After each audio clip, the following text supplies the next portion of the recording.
So far in this series, we've shown you a number of real-world AI workflows that keep you in control and can take your sketches, even your past portfolio work, and turn them into powerful images that reveal your hidden talent, market your services to a new generation raised on digital images, and might even make someone you haven't met yet someday say, "Oh my gosh, I want one of those." But what we haven't done yet is take a hand sketch for an addition over an existing building photo and turn it into a powerful image that actually sells the proposal.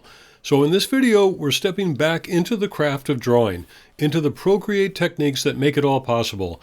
Because once you can draw the sketch, you can unlock what Nano Banana does next, even if this is completely new to you. This was a rapid concept collaboration with my friend Mark Bittinger, a proposed addition to the Hudson, Ohio Public Library. First step, Google Street View. Find a view that shows both the existing library and the side lot. It usually takes a minute. You rotate, you overshoot it, you come back. But once you find the right angle, square it up. Nudge the frame until the vertical walls are actually vertical. That one move will make your sketch and your AI result much stronger. Once you've found the right view and settled on the angle, download the image to your iPad and open it in Procreate. Now we can set up the sketch of the addition directly beside the existing building. Alright, let me show you how this evolved. I'm going to play the video replay of the sketch developing over the site photo, and as we go, I'll pause and point out the specific Procreate techniques that make this fast and approachable. These are tools anyone can learn even if you don't think you draw very well. First step is preparation. Before we design anything, we use the smudge tool to simplify the site, softening or removing the parts of the photo where the new building will sit. Now make sure you're on the same layer as the site photo. Select the smudge tool. I like using a soft brush. Then gently blur or even out any trees, cars, or background elements that would conflict with the addition you're about to sketch. Now that the site is prepared, we reverse engineer the perspective. I like to use a very visible red pen for this. On a new layer, trace the dominant parallel lines in the photo, roof edges, window bands, ground plane, and extend them until they converge toward the right and left vanishing points. Then activate Drawing Assist in the Actions menu. Make sure it's set to perspective mode.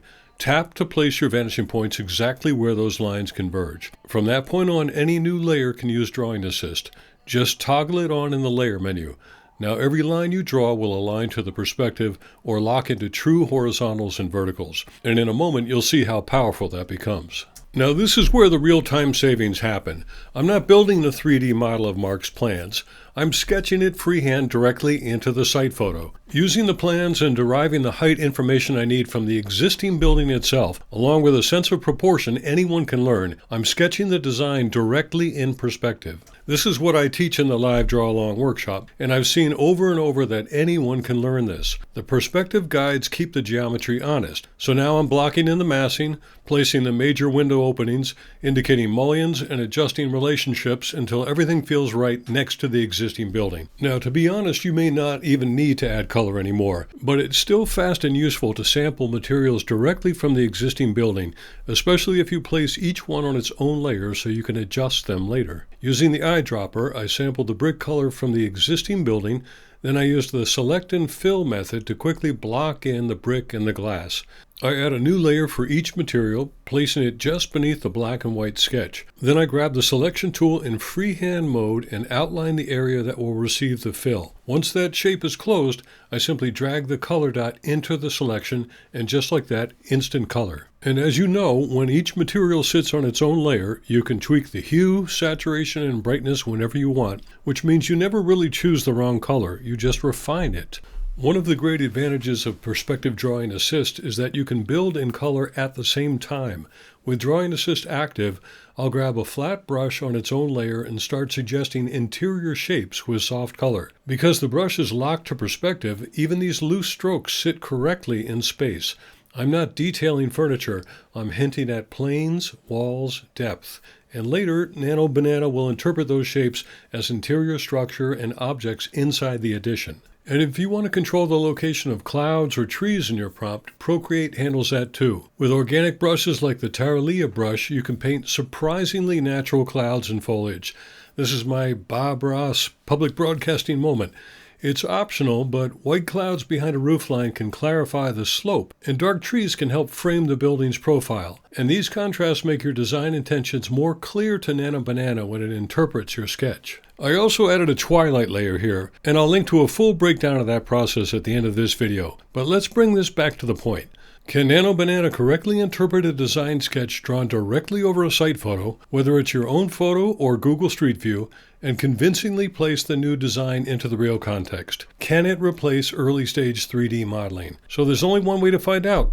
Let's export this as a PNG file, save it to iCloud, and open Gemini.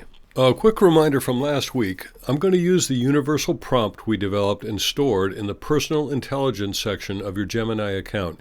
You can see here where it lives under instructions. And if that feels new or confusing, don't worry. At the end of this video, you'll be able to download that exact prompt along with the free Procreate files that come with this episode. All right, so in Gemini, I start a new chat. Then I switch to thinking mode. Then I tap Create Image. Then I upload the file. And sure enough, there's the library image we just created. And now I type one word, Studio.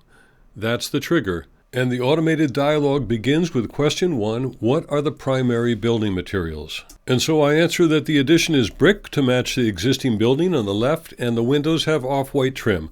That's all. Nothing fancier than that, at least for this first pass. When question 2 comes back about the setting, I simply answer that the library is in Hudson, Ohio on a clear spring evening. Now remember, I'm dictating these prompts, so I tend to get a little over-specific just because I can talk faster than I can type, and this is going to cause some problems you'll see in a second. So for example, I got a little carried away with question 4, and instead of just stopping with school kids being picked up after school, I got a little greedy and started asking it to show adults arriving for a community board meeting outside of the original building. Hey folks, quick pause. If you want to learn how to sketch in a simple, clear way, not about talent, but about describing your design accurately so AI can turn it into a faithful image you can actually use, there's a link below to join the waitlist for my next live draw-along workshop. And in the meantime, subscribe to the channel so you don't miss more tips like this. Okay, back to it. And so I basically just added to the chances that something might go wrong, and sure enough, this is what I got. You can see the board meeting looks more like a seance floating outside the windows of the community room, but everything else was cool, so I thought, well, maybe I can fix this with a single prompt. So I asked it to delete the group, and instead I got this, which is just a reminder that it's usually best to keep things simple. When I went back to the drawing board and gave it the simplest possible sequence of answers, it produced a much more satisfactory result. The building is shown on a summer morning with just enough activity outside to make it believable. But what I especially liked were the small architectural details it picked up from my original sketch. It added fine mullions that matched the existing building.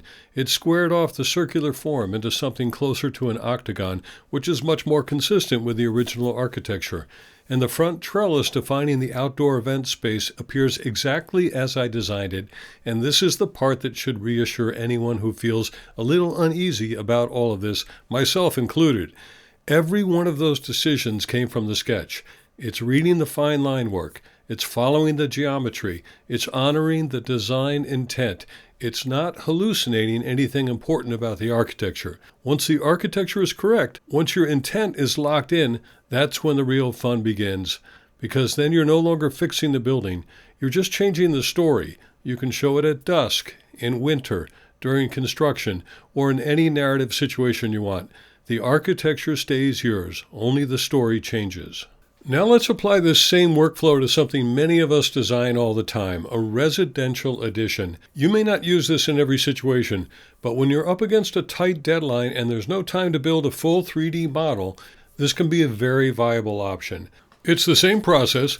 You saw me import the photo and adjust it with curves so we could see more detail in the darker areas of the image, then reverse engineer the perspective and lay down some simple guidelines as the basis for the freehand sketch of the proposed design over the photograph. From there, I refine that sketch with Drawing Assist in perspective mode, add colors borrowed from the original house and the site itself, then layer in details like the driveway and a few scale figures. Once again, I've used the twilight technique to suggest how I'd like the design to feel in the evening. And remember, you'll get this original Procreate file in the free download so you can study the layers and replay it at your own pace. And when I'm done with the sketch, I export it to iCloud, I launch Gemini, I switch to thinking mode and tap Create Image, then I import the sketch and type in the word Studio. In answering the 4 questions of the automated dialogue, first I ask it to simply match the materials of the original house. Then I place the setting in Dutchess County, New York.